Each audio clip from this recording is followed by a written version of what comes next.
Welcome back. Nigeria's President Muhammadu Buhari returns to Nigeria at the weekend after nearly 110 days of medical leave in the United Kingdom. His comeback since Saturday has been greeted with diverse comments on what to expect on policies and the economy.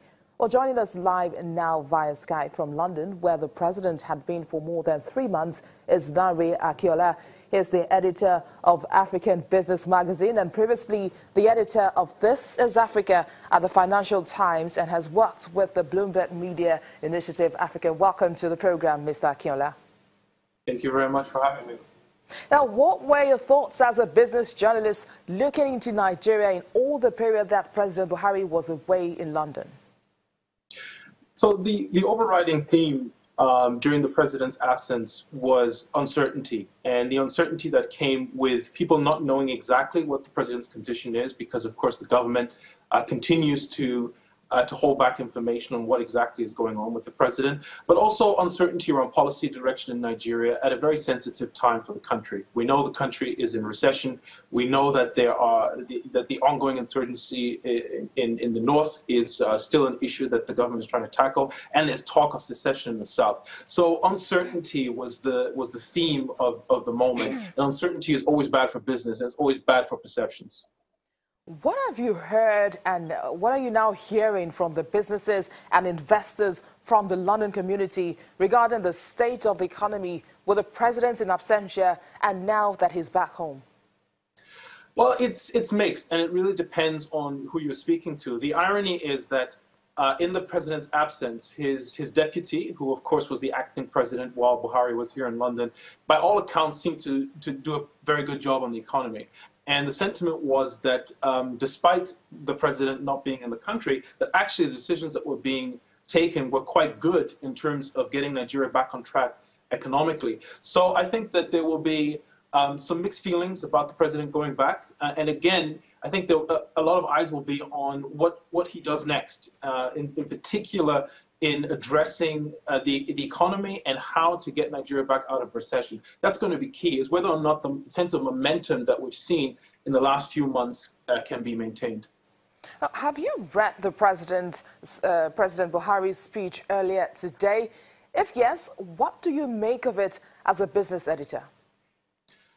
I did not have an opportunity to see the president's speech, unfortunately. I did catch some of the highlights, and my understanding is that his emphasis was on sending a message of unity to Nigeria. Of course, there was some talk of partition, which has been a part of public discourse in Nigeria for many years, but it was quite toxic kind of talk around maybe breaking up the country.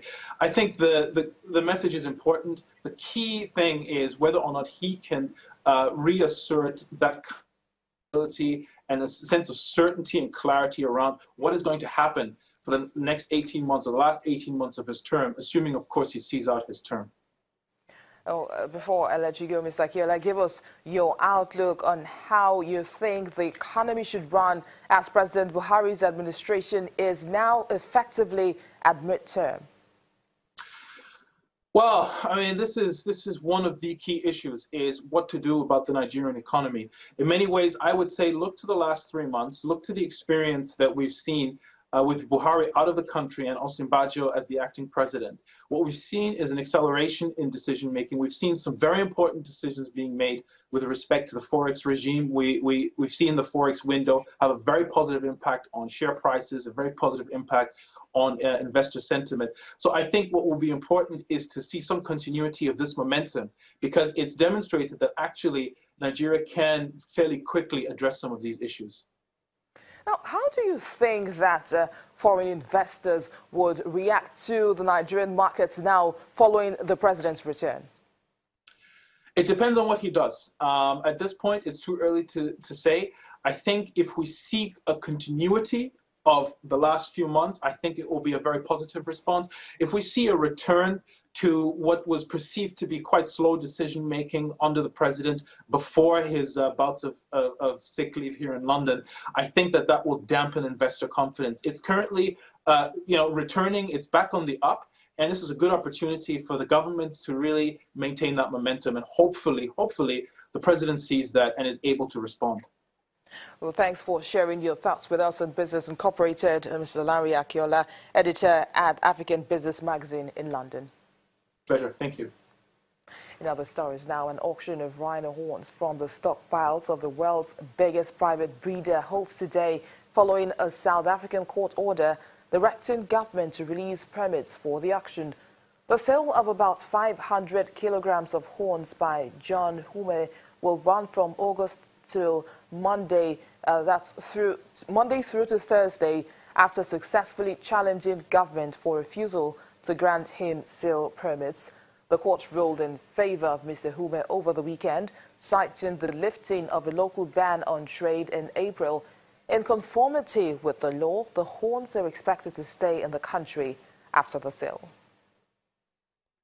The IMF and Arab Monetary Fund, as well as the Arab Fund for Social and Economic Development, plan to co-host a high-level conference with the government of Morocco next year, January. Designed to converge policymakers, corporate executives and academics, the meeting looks to promote higher economic growth, job creation and inclusiveness for Arab economies. Building on 2014 Amman Conference, the 2018 summit will to move the dial on discussions from endorsement to implementation. The IMF Managing Director, Christine Lagarde, the EFSED Director General and Chairman, Abdulatif Al-Hamad, and AMF Chair, Abdurrahman Al-Hamidi, have been announced as conference speakers. And that's our program today. Thank you for watching. I am BC Adebayo.